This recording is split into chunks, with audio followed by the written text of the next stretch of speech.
¿Qué tal? Muy buenas noches. Abrimos una nueva edición especial y lo hacemos con un nuevo invitado. La semana pasada tuvimos con nosotros al alcalde de Elche, a Carlos González, y hoy recibimos al secretario autonómico de Educación, a Miquel Soler. Lo tenemos ya con nosotros. Señor Soler, buenas noches. Buenas noches. Vamos a hablar de educación, de todo lo que tiene que ver con esta materia aquí en Elche. Ha estado esta semana pues conociendo un poquito la realidad educativa que hay en la ciudad. Si le parece, vamos a repasar primero en 3 minutos, en un vídeo, cómo está esta materia aquí en Elche. La educación es uno de los pilares del estado del bienestar y una de las cuestiones que más preocupan a la gente en el día a día. La crisis y la gestión de los últimos gobiernos del Partido Popular habían producido retrocesos en esta materia en la comunidad y el gobierno del Botànic se propuso solucionarlo cuanto antes. La gratuidad de los libros de texto era una de las principales demandas de padres y madres y en colaboración con los ayuntamientos se puso en marcha de manera inmediata. También se estableció la posibilidad de cambiar el horario de la jornada escolar de partida a continua, aunque se ha tenido que ir modificando la orden para terminar de afinarla. Otra reivindicación necesaria para la conciliación era la escolarización gratuita para niños menores de 3 años. También se han iniciado estas aulas en los colegios y este mismo curso se ha establecido la gratuidad de las escuelas infantiles para niños de 2 a 3 años. La bajada del precio de las matrículas, el incremento de las becas, la estabilidad de las plantillas y la convocatoria de oposiciones o la retirada del fibrocemento de los centros, poco a poco se están intentando cumplir con todas estas necesidades. Sin embargo, van surgiendo nuevas y otras se enquistan. Las necesidades de nuevos colegios e institutos o de ampliaciones marchan a paso más lento. El Plan Edifican intenta agilizar los trámites administrativos y la redacción de los proyectos. A esto se le añade la nueva ley de contratos que entró en vigor en septiembre y que también ha producido algunos retrasos. En edición especial, hoy hablamos con el secretario autonómico de Educación, Miquel Soler, y con él repasamos estas y otras cuestiones pendientes. Señor Soler, lo veíamos ahí en el vídeo, se marcaron varias prioridades al inicio de esta legislatura, las xarxa lliures, la jornada continua, el Plan Edificant. ¿Cómo valora después de estos casi 4 años, cómo han sido la aplicación de estas prioridades? Bueno, primero que habéis hecho un magnífico resumen muy breve de cómo está la situación. Es verdad que muchas de esas medidas obedecen a un principio fundamental que creo que hemos de tener siempre en la educación, y es que ningún alumno deje de estudiar o tenga dificultades para ello por motivos económicos. Y de ahí viene todo el paquete de xarxa lliures, por tanto, libros gratuitos, incremento de las becas de comedor. Se ha pasado de 80.000 alumnos a 127.000, es un crecimiento importante. Mejora también de la beca de transporte, bajada de las tasas universitarias. Es decir, un conjunto de medidas que van en esa línea, ¿no? Es decir, que realmente no se tengan dificultades para estudiar por motivos económicos. Un segundo paquete es que tengamos instalaciones dignas. ¿Y qué ocurre? Pues que los trámites de la administración, por desgracia, son muy lentos, ¿no? Desde que se inicia la redacción de un proyecto, la licitación de la obra, la adjudicación, después una empresa que recurre a la adjudicación, con lo cual paraliza el proceso, en fin, todo eso lleva un tiempo que para los que estamos en la gestión del día a día, pues nos desesperamos, ¿no?, de ver lo que cuesta.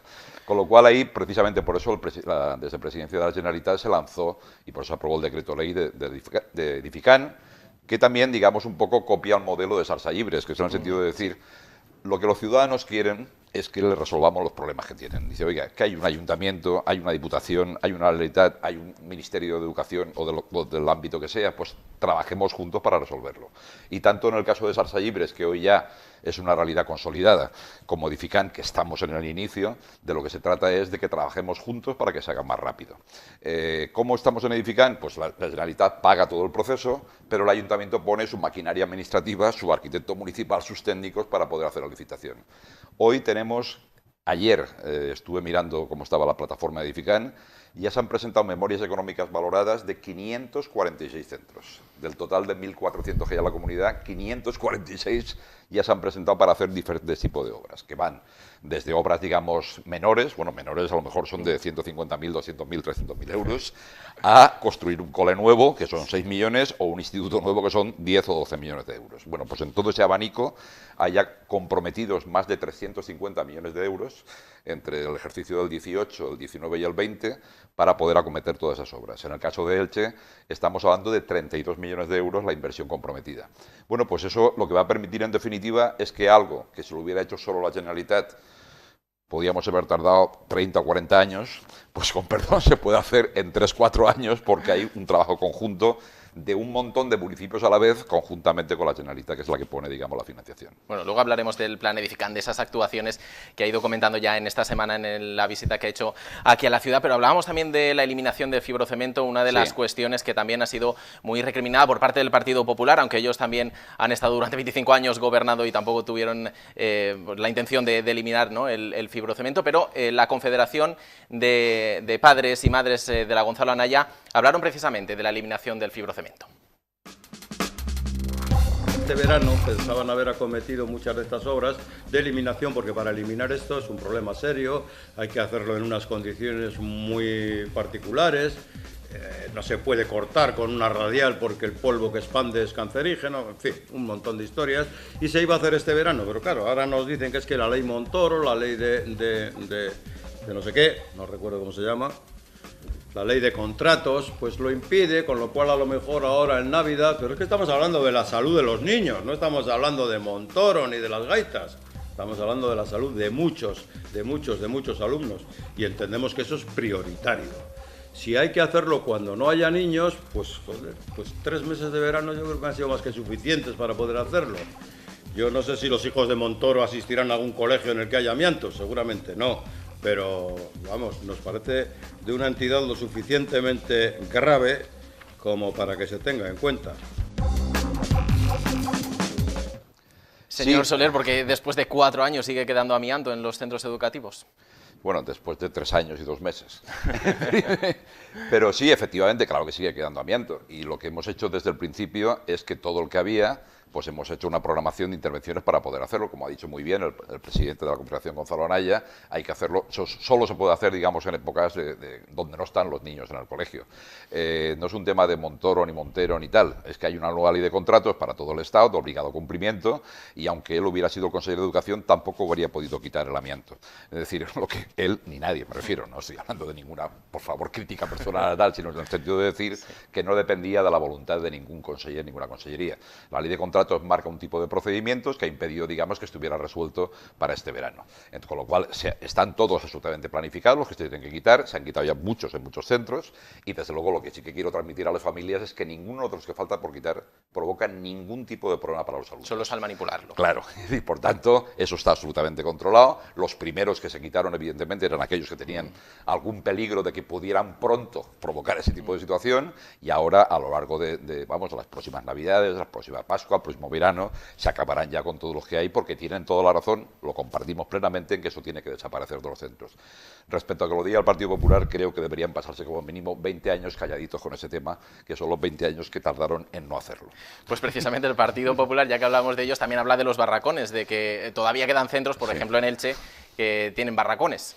¿Qué hacemos con este asunto? Bueno, aparte de del comentario que he hecho, porque creo que sería de un mínimo de dignidad política y de vergüenza al respecto, en el sentido de lo que uno debe responsabilizarse de hacer, pues que van a estar muy tranquilos todos los ciudadanos al ver que barracones va a haber toda la vida.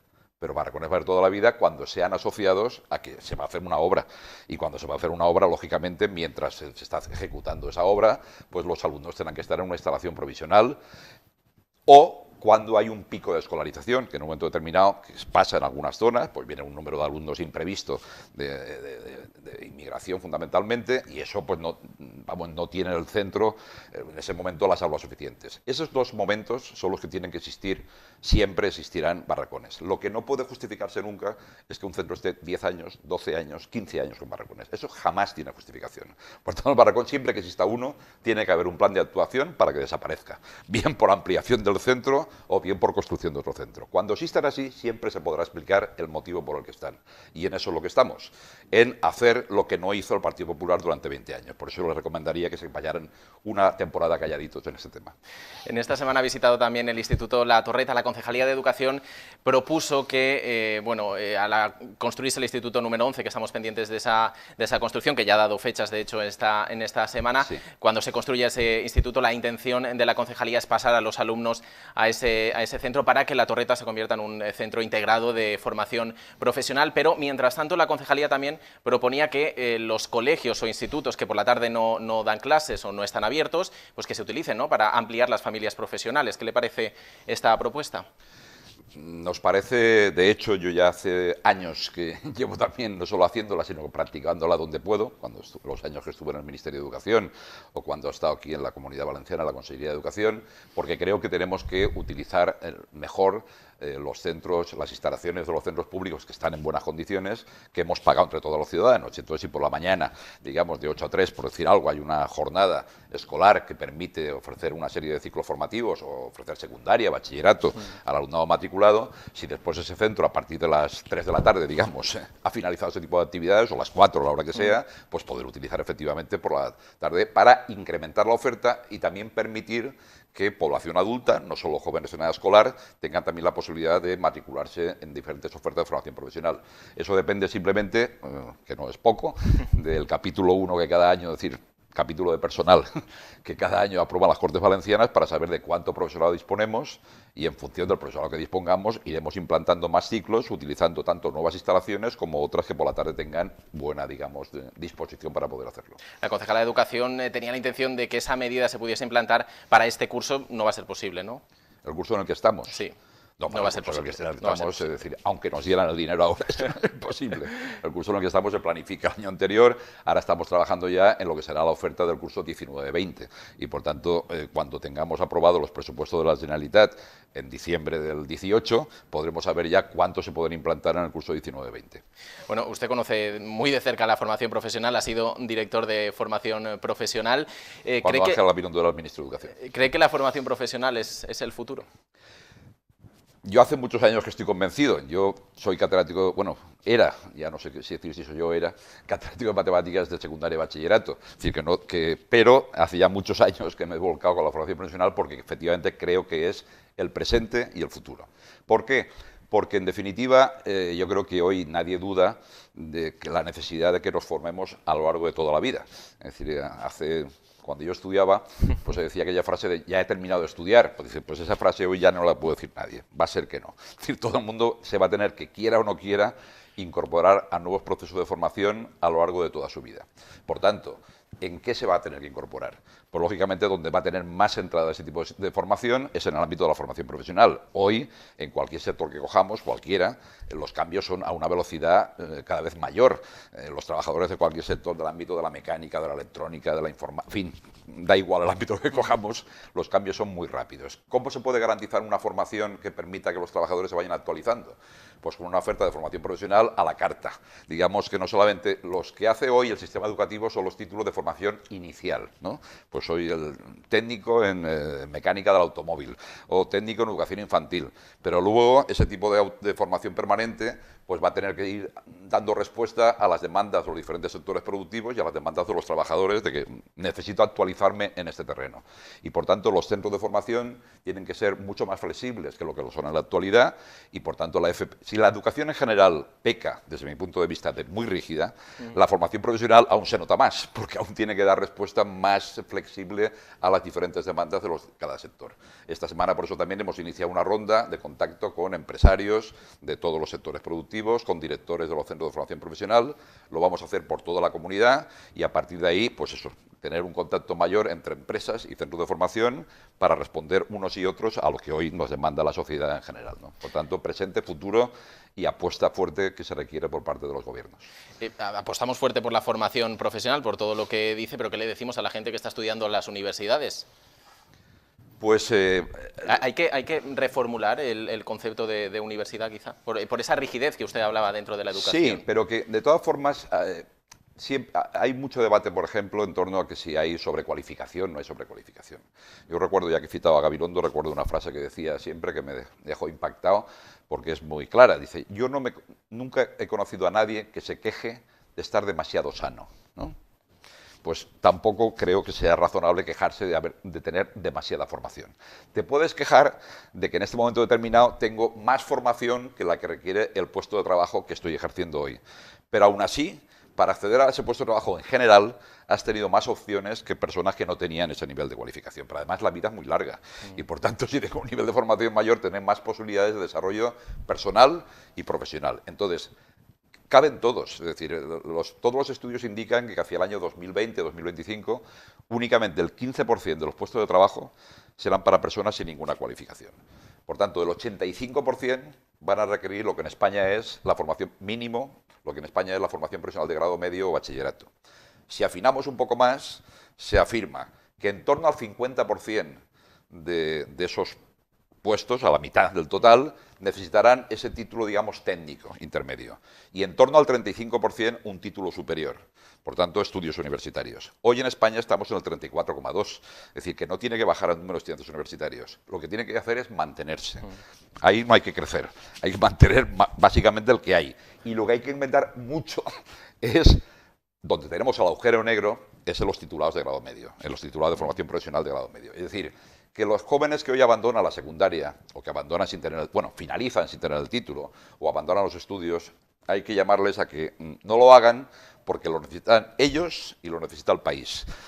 Hay que recordar que los jóvenes, que hoy ya no son tan jóvenes, que hace unos años, asociado al modelo de crecimiento económico, basado fundamentalmente en sector construcción, sector servicios, provocó que muchos jóvenes, el mismo día que cumplían 16 años, abandonaran el sistema. Y encima volvían una semana después al instituto con una moto recién comprada con el sueldo del primer mes y animaban a sus compas a que lo hicieran también. Hoy, por desgracia, esos jóvenes no tan jóvenes están en paro y sin ninguna cualificación. Por tanto, aprendamos de esa experiencia y invitemos a que nadie tenga prisa por abandonar los estudios, sino que tenga como mínimo esa formación de grado medio, técnicos, que luego puedan, aquellos que quieran, continuar ampliándola a lo largo de toda la vida. Y como además es obligatorio, más vale que lo hagamos a gusto, porque así disfrutaremos mejor todos. Señor Soler, uno de los problemas que se ha presentado en el inicio del curso también ha sido la religión en las aulas. La Confederación de Padres y Madres de la Gonzalo Anaya hablaban de este asunto. Nosotros abogamos por la desaparición de todo tipo de religiones de los colegios, porque entendemos que hay iglesias, basílicas, catedrales, sinagogas, mezquitas y todo tipo de historias para que la gente de forma privada y en familia, como mejor lo considere, pues rece a sus santos dioses. Yo estoy absolutamente en contra. Yo hace mucho tiempo que tuve un problema muy gordo con lo de la cabeza cubierta y en el centro en el que estudiaba mi hija propuse hace mucho tiempo que los niños deberían de acudir al colegio con la cabeza descubierta. Y no dije más, con la cabeza descubierta. Así se recogió en el reglamento régimen interno del centro y alguno me preguntaba, joder, qué empeño con la cabeza descubierta. Digo, si es que no me gustan las viseras yanquis. Joder, pero que no, hombre, que déjalo así, que es que después vienen los velos, después vienen los turbantes y después lo otro y no salimos. Y aquí venimos a adquirir cultura y educación. Señor Soler, ¿está de acuerdo en sacar la religión de las aulas e incluso, lo que decía Chominangos, de prohibir los velos?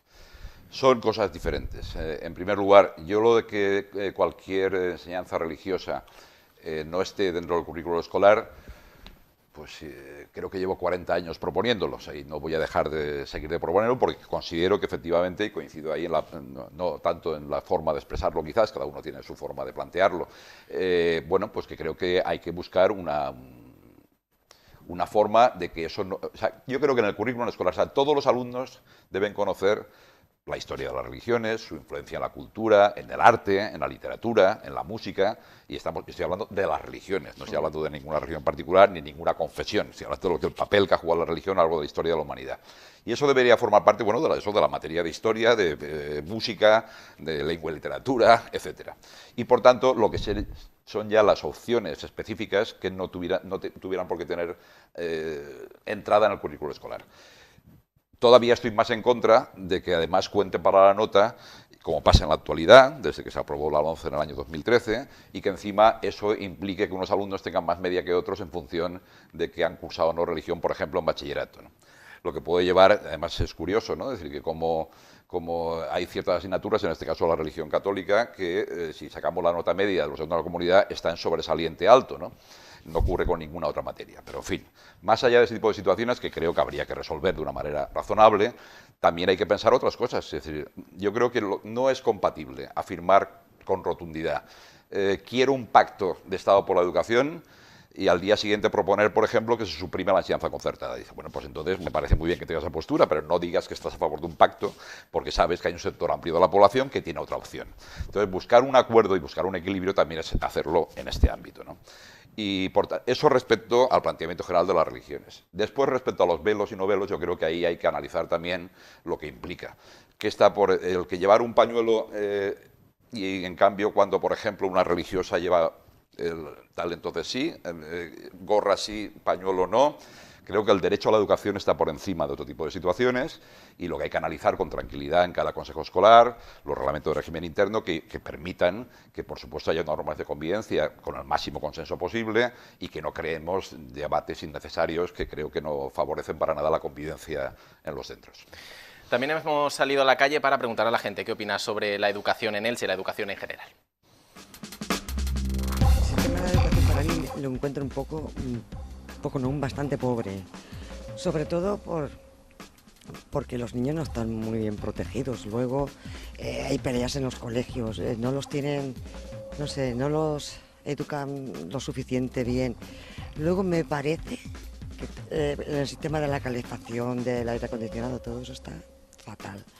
Los comedores no lo sé porque yo no voy ahí, pero la otra cosa sí que lo veo yo un poquito flojo. No quiere decir que sea culpa de los profesores, la administración o yo no sé qué, porque se sabe que hay muchas peleas en los colegios, pero muchísimas. Pues que no es barata y que no optan a las carreras que quieren.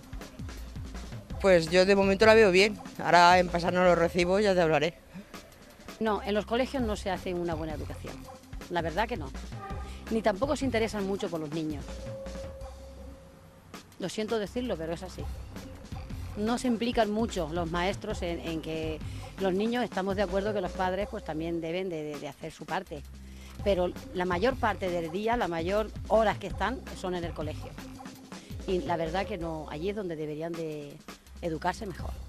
No, el tema del valenciano pues no estoy de acuerdo porque ante todo somos castellanos, vamos a ver, yo creo que yo no estoy en contra del valenciano, pero esto ya que quieren ya todas las asignaturas que las den en valenciano y se quede simplemente la asignatura de castellano, no estoy a favor porque yo quiero que mi hijo aprenda bien el castellano primero y luego el valenciano.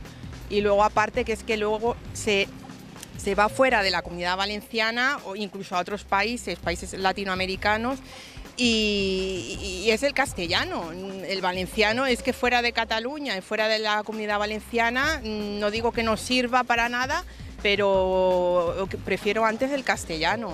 Y aparte para niños que tienen dificultades también, pues está claro que si ya les cuesta en castellano, pues en cualquier otra lengua pues todavía les están poniendo más impedimentos y se lo están haciendo más difícil.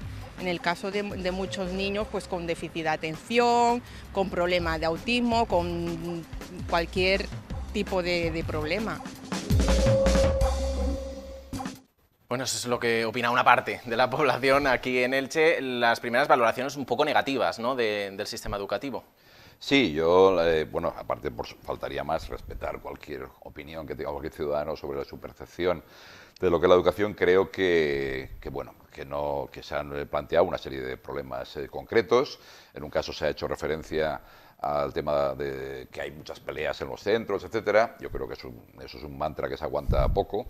Es decir, independientemente de la edad que tenga cada uno, todo el mundo hemos pasado por los colegios y por los institutos en diferentes épocas y lo que ha habido es más o menos publicidad al respecto, junto con otras cosas. Ese tipo de situaciones no tienen nada que ver o muy poco que ver con lo que pasa en el marco escolar. Lo que hayamos hecho bien o mal es como sociedad en su conjunto. Yo he dicho muchas veces, y no me cansaré de repetir, que para educar a un niño hace falta toda la tribu. Y la tribu es la familia, los medios de comunicación, el profesorado de los centros. Decía una de las intervinientes que los niños pasan la mayor parte del tiempo en la escuela. No es verdad. Los niños en la escuela tienen una jornada de 5 horas y si los que se quedan al mediodía añaden tal, pues 7 horas. Si duermen 8, 15, y las otras 9, ¿dónde están? Es decir, que en definitiva creo que tenemos que, en vez de echarnos la culpa unos a otros, lo que tenemos que buscar es cómo la sociedad en su conjunto, porque además temas como eso, es decir, cuando se pegan dentro del instituto es violencia escolar, y si se pegan en la esquina o si son mayores en el pub o en el jardín, ¿eso qué es? Es decir, yo creo que en definitiva tenemos un problema que ha habido siempre, de violencia entre iguales, entre jóvenes en este caso, o niños, y lo que hay que hacer es cada uno aportar lo necesario para que eso disminuya. Eso respecto a ese tema. Respecto al tema de la lengua, pues de nuevo es una visión determinada, por supuesto, pero quiero simplemente recordar que la ley que se aprobó en febrero del 17, que se está aplicando ahora por primera vez este año, lo que establece es lo que ha dicho el Tribunal Supremo, que es exactamente todos los centros tienen que cumplir con que el 25% del horario escolar se imparta en castellano, el 25% en valenciano y entre el 10 y el 25% en inglés y tal. Y cada centro es su consejo escolar, por mayoría de 2/3, el que acuerda cómo se hace la instrucción definitiva. Con lo cual, si por ejemplo la persona que ha intervenido considera, y es miembro del Consejo Escolar, por ejemplo, de su centro, que considera que hay que darle más importancia a la enseñanza en castellano, pues supongo que votará porque el 55% de la enseñanza sea en castellano, el 25% en valenciano, respetando el mínimo establecido para todo el mundo, y el 20% en inglés, que es lo que han hecho la mayoría de los centros de las zonas castellano hablantes mayoritariamente, que han tomado esa opción. Y los centros que ocurre al revés, porque hay que pensar que somos una comunidad realmente bilingüe, que igual que esta señora ha opinado lo que ha opinado, pues hay otros que opinan justo lo contrario respecto tal, que ¿por qué tiene que dar mi hijo castellano si tiene bastante con el valenciano? Bueno, pues de nuevo es como siempre buscar un equilibrio. ¿Qué ha hecho la Consellería? ¿No ha habido cierta precipitación con la aplicación del decreto del plurilingüismo? Bueno, puede considerarse que tal en el inicio del decreto donde se aplicó. En estos momentos la ley que se aprobó en las Cortes está más que discutida, ha sido, insisto, cogiendo y copia literalmente lo que dice la sentencia del Supremo respecto a otras comunidades. Es más, el debate se ha producido más fuera del ámbito escolar que en el propio ámbito escolar. Es decir, cuando uno coge y dice, voy a hablar con 100 directores de centros y le pregunta cuáles son los principales problemas que tiene tal, dudo que ninguno de los 100 cite la polémica de la lengua, porque no es una polémica real que exista dentro de los centros, existe más bien fuera en la sociedad, y creo y espero y deseo que con el paso del tiempo eso se tranquilice, porque en definitiva lo que queremos, creo que todos, es que si tenemos 2 lenguas oficiales, que son castellano y valenciano, dominemos bien las 2, y si tenemos una lengua que hoy es internacional, como hoy, ya veremos dentro de 50 años, pero hoy es el inglés, pues todo lo que hay que hacer es que sepan las 3, y 2 de ellas son propias, y la tercera pues es la que necesitamos para poder movernos, para poder trabajar en muchos ámbitos, con lo cual lo que hay que buscar es la mejor forma de conseguir eso, en lugar de discutir si son más de una, más de la otra o menos y tal, que creo que no lleva a ningún sitio. Señor Soler, nos quedan 2 minutos. Quiero hablar sobre el plan edificante. Esta semana se ha estado reuniendo con el alcalde de Elche, con la concejala de Educación, para hablar sobre el plan edificante. 13 actuaciones. El alcalde le ha pedido ampliar para poder incluir el Colegio del Altet, ¿verdad? También. Sí, de hecho, ya no sé si he comentado antes, creo que sí, el número global de centros que se la comunidad, efectivamente aquí de Elche de momento hay 13, 10 que va a hacer directamente, que ya tiene el ayuntamiento firmada la delegación de competencias, que supone una inversión en torno a 17,5 millones de euros, y otros 3 que son el instituto número 11, que ya será el 16, porque desde que se empezó a llamar número 11, más otras 2 actuaciones que se van a hacer por parte de la Consellería, que suponen otros 16 millones. Se va a hacer el primer trimestre del año que viene. Sí, ahí va a haber los 3 actuaciones, ¿no? Lo tenía aquí en cada los plazos concretos. En el caso de la fachada y la reparación del patio del Instituto Torrellano, ese se va a hacer, se está licitando ahora, firmé la semana pasada la resolución de inicio de la licitación, y las obras se harán en el primer trimestre del 19. El Colegio La Paz, la actuación de construcción de educación infantil y adecuación del edificio de primaria, se está ahora también en proceso de licitación, la adjudicación de las obras será en torno a febrero, por tanto empezará marzo-abril del 19. Y el IES número 11, que es el más gordo, que es una inversión de 12,5 millones de euros, pues ese, ¿qué problema tiene añadido respecto a los otros? Por la cantidad, hay que sacarlo en el boletín de la Comunidad Europea, los plazos se amplían, etcétera. Con lo cual las previsiones son que puedan empezar las obras en mayo, pero que estarán ya del 19, pero estarán adjudicadas con una empresa con nombre y apellidos antes, con lo cual permitirá ya que se empiece a visualizar que el tema va en serio y que no es una promesa más de las muchas que se han hecho alguna vez, sino que tiene ya un calendario concreto de actuación. Y esto, lógicamente, el alcalde dice, sí, dice, muy bien, y además de esto, más. Y tiene razón, porque efectivamente que si el Colegio del Altet, más en su momento, más adelante el conservatorio, Escuela Fidal de Idiomas, es decir, la necesidad de la educación no acaba nunca, y lo que hay que hacer es tenerlo planificado e ir actuando y demostrando que se apuesta por invertir más y mejor en educación. Bueno, le quedan unos meses largos por delante para poder acometer todas esas actuaciones en Elche y muchas más, como comentaba, a lo largo de la Comunidad Valenciana. Señor Soler, le agradezco que haya estado esta noche con nosotros aquí en Edición Especial. Un placer. A ustedes les espero la próxima semana en un nuevo programa con un nuevo invitado o invitada. Gracias por estar al otro lado.